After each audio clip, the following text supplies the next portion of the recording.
थोड़ा सा साइंस के बारे में समझेंगे कि साइंस कितने प्रकार के होते हैं। तो साइंस दो प्रकार के होते हैं। पहला होता है फिजिकल साइंस यानी कि भौतिक विज्ञान, और नेक्स्ट होगा बायोलॉजिकल साइंस। नेक्स्ट क्या होगा? बायोलॉजिकल साइंस यानी कि जैविक विज्ञान।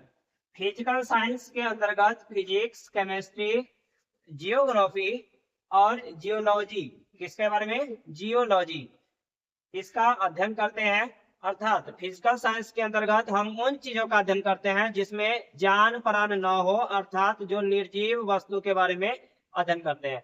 लेकिन जैसे ही बायोलॉजिकल साइंस का चर्चा करता है तो इसमें हम बायोलॉजी, जिसको हम बायो लिखते हैं, बॉटनी, बायोलॉजी के अंतर्गत आता है बॉटनी और जूलॉजी, जिसमें जान प्राण होगा उसको हम बायोलॉजिकल साइंस के अंतर्गत अध्ययन करते हैं। अर्थात आप लोग जानते हैं कि कोई भी वस्तु होगा तो दो प्रकार के, या तो वह सजीव होगा नहीं तो निर्जीव होगा।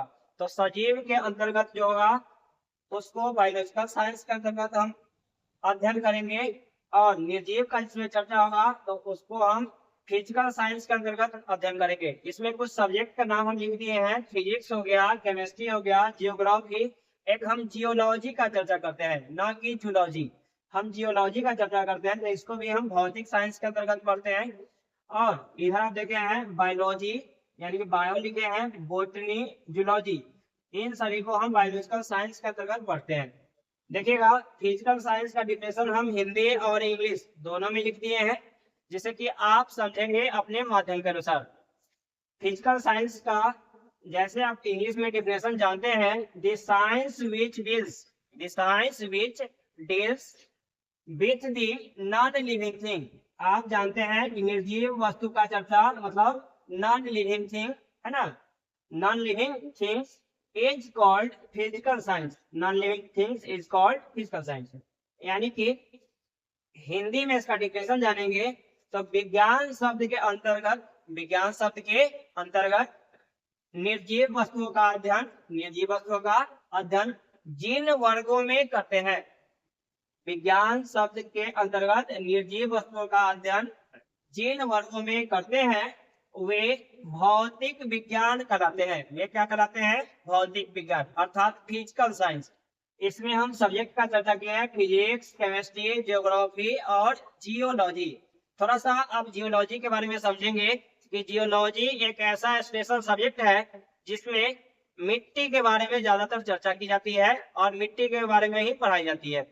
तो इसको आप जूलॉजी से कंपैरिजन नहीं करेंगे, जो कि आप साइंस के अंतर्गत एक जूलॉजी को जानते हैं उसको आप कंपेयर नहीं करेंगे, क्योंकि जूलॉजी का मतलब होता है एक वस्तु विज्ञान होता है, दूसरा जूलॉजी का मतलब होता है जंतु विज्ञान। एक बॉटनी होता है, दूसरा जूलॉजी होता है, तो वो सब बायोलॉजी के अंतर्गत आते हैं।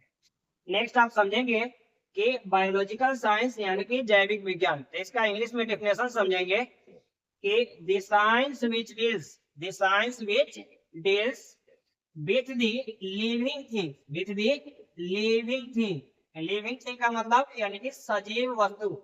Living thing is called biological science. इसमें आप सब्जेक्ट का चर्चा किए हैं। सबसे पहले आप बायोलॉजी जानते हैं, तो बायोलॉजी के ही अंतर्गत आप क्या जानते हैं? बॉटनी और जूलॉजी। बायोलॉजी के अंतर्गत क्या जानते हैं? बॉटनी और जूलॉजी, जिसमें कि जान प्राण हो, है ना, यानी कि जो सजीव हो। इसका हिंदी में डिफिनेशन जानेंगे थोड़ा सा। बायोलॉजिकल साइंस को हिंदी में जैविक विज्ञान बोला जाता है। क्या बोला जाता है? जैविक विज्ञान। इसको डिफिनेशन लिखे हैं हिंदी में, विज्ञान शब्द के अंतर्गत सजीव वस्तुओं का अध्ययन जिन वर्गों में किया जाता है वे क्या कहलाते हैं? जैविक विज्ञान कहलाते हैं। थोड़ा सा आप समझेंगे। आप साइंस तो जानते हैं कि साइंस कितने प्रकार के? तो दो प्रकार के। कितने प्रकार के? दो प्रकार के। यानी कि पहला होगा फिजिकल साइंस और दूसरा होगा बायोलॉजिकल साइंस। फिजिकल साइंस करने का मतलब भौतिक विज्ञान, जिसमें निर्जीव वस्तुओं का अध्ययन करेंगे, और दूसरा बायोलॉजिकल साइंस जिसमें सजीव वस्तुओं का अध्ययन करेंगे। ये जानकारी आपको कैसी लगी? आप इसको कोशिश करिएगा कि अच्छा से समझेंगे, और इसी तरह का वीडियो आपको बैक टू बैक मिलते रहेगा, जो कि हिंदी और इंग्लिश दोनों में होगा।